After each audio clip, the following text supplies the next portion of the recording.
Nos tempos do faraó, o monoteísmo não era considerado uma prática egípcia. Sempre foi associado ao islamismo, judaísmo e cristianismo.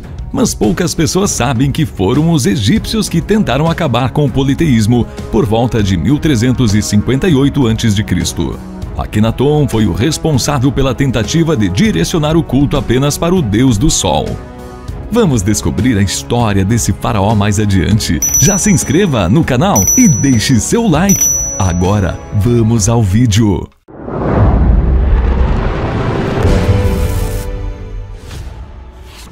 Herança do reino. Nasceu no ano de 1372 a.C., filho do faraó Amenófis III e a rainha Ti.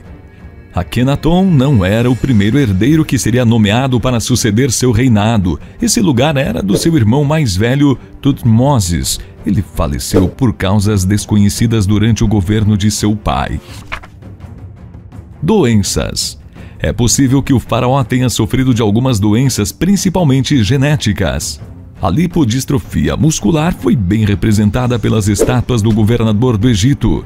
A síndrome de Marfan também foi demonstrada pelo seu rosto comprido e olhos puxados, além dos dedos finos. Problemas cardíacos, segundo pesquisadores, ocorreram por causa dessa doença. Família.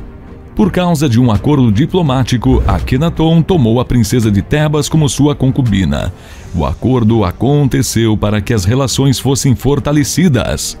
Ele teve inúmeras esposas, mas a que nós conhecemos melhor é a rainha Nefertiti.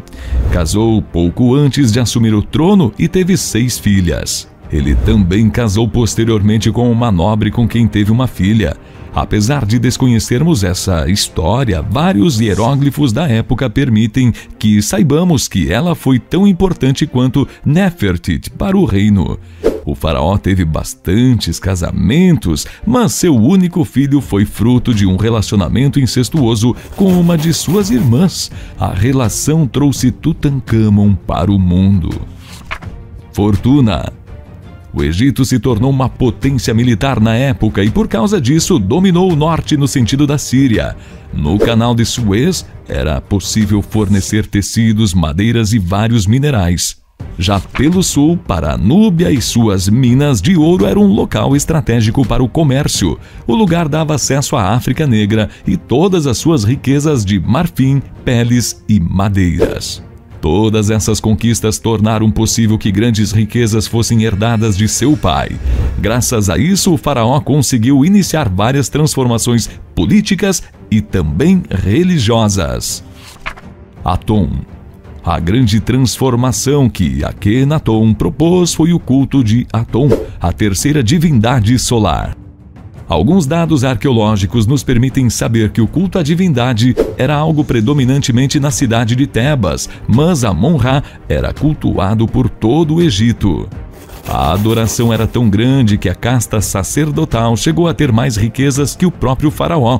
O governador iniciou reformas que continuaram quando seu filho chegou ao poder. As mudanças tinham como finalidade diminuir o poder dos adoradores de Amon-Ra. A primeira mudança foi a construção de um templo dedicado ao deus em Tebas.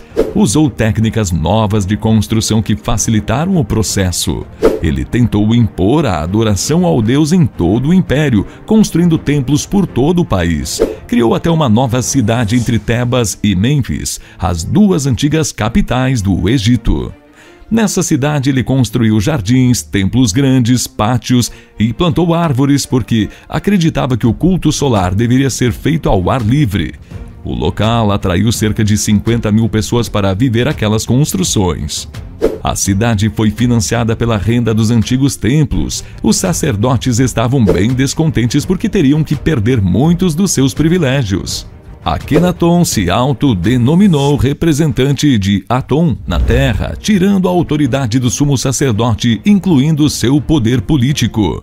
Essa foi a primeira religião monoteísta da história, segundo alguns especialistas da época. O faraó não se limitou à criação da cidade, mas levou à censura de todas as outras crenças tradicionais. Ordenou que fosse eliminada todas as imagens humanizadas dos deuses, esculturas, relevos, móveis e tudo que fosse referência.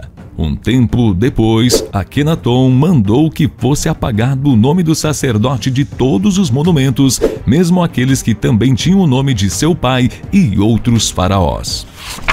Confronto.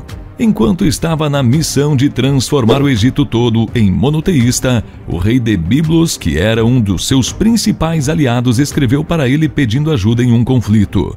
Confrontos aconteceram durante um tempo e depois de algumas derrotas, Akenaton resolveu ficar de fora e ordenou que o comissário que o representava se retirasse do norte de Canaã.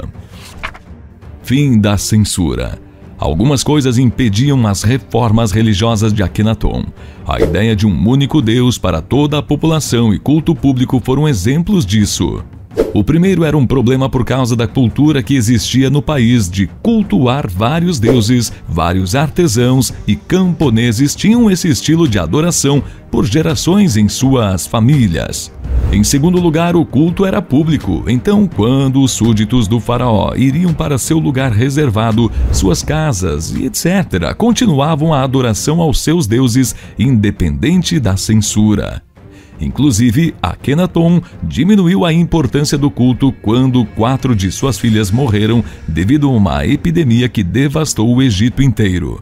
Isso fez com que a população não deixasse seus deuses antigos, pois acreditaram que Aton não era capaz de cuidar do povo. A destruição do monoteísmo de Akenaton. Quando o faraó morreu em 1335 a.C. e seu trono passou para seu filho Tutancâmon, foi decidido a destruição do culto que seu pai havia estabelecido. Foi reestabelecido o culto dos deuses antigos. A decisão do novo faraó foi principalmente restaurar o apoio do clero e do povo em uma época em que os confrontos estavam dominando a região. Além do culto, a cidade de Akenaton também foi abandonada. Curiosidade. Segundo especialistas, Akenaton era um poeta místico. Foram encontrados poemas em seus murais durante o seu reino. Escreveu sobre as correntes de água e várias alusões à natureza. Inclusive, uma frase sua aparece na Bíblia em Salmo 104 com uma versão modificada.